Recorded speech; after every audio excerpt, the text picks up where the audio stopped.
5ই অগাস্টের যে গণঅভ্যুত্থান, সেই গণঅভ্যুত্থানের উপর দাঁড়িয়ে সংস্কার, বিচার এবং নির্বাচনের পথরেখায় আগামী 26 সালের এই নির্বাচন অনুষ্ঠিত হতে যাচ্ছে।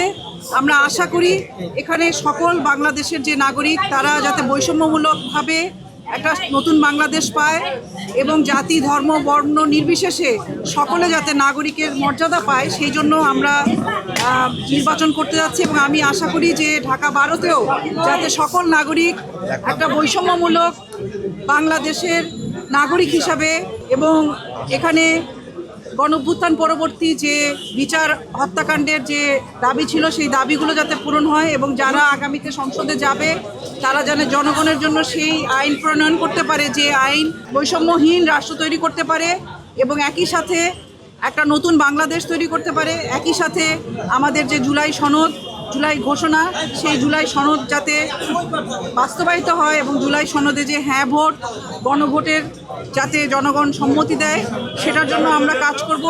ইতিমধ্যে আমি আমার ঢাকা 12 এলাকায় জনগণের মধ্যে যাওয়ার চেষ্টা করেছি, তাদের সাথে যোগাযোগ করেছি। তাদের মধ্যে আগ্রহ বিশেষভাবে গণঅভ্যুত্থান পরবর্তী বাংলাদেশে নতুন নির্বাচন, নতুন বাংলাদেশ তৈরি করার ক্ষেত্রে ভূমিকা রাখবে এবং সেখানে নারী, পুরুষ সকল প্রার্থী, বিশেষ করে এবারের প্রার্থীদের মধ্যে একটা বড় অংশ নারী, তরুণ এবং বাংলাদেশের যে নাগরিকরা আছে তারা প্রত্যেকে তাদের ভোট দেবেন এবং তরুণরা তাদের প্রথম ভোট এবার গণঅভ্যুত্থান পরবর্তী সময়ে দেবেন।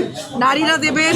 বাংলাদেশে মুসলমান, খ্রিস্টান, বৌদ্ধ, হিন্দু সকল ধর্মের নাগরিক এবং সকল জাতি, বাঙালি, চাকমা, মারমা, গারো সকলেই, আদিবাসী, পাহাড়ে, সমতলে সকলে যাতে নির্বাচনে সুষ্ঠুভাবে অংশগ্রহণ করতে পারে এবং প্রার্থীরাও যাতে সকলে সমান সুযোগ নিয়ে এই নতুন নির্বাচনে নতুন বাংলাদেশ গড়ার ভূমিকা রাখতে পারে এবং আমিও যাতে সেই ভূমিকা রাখতে পারি, সেই জন্য আমরা কাজ করছি।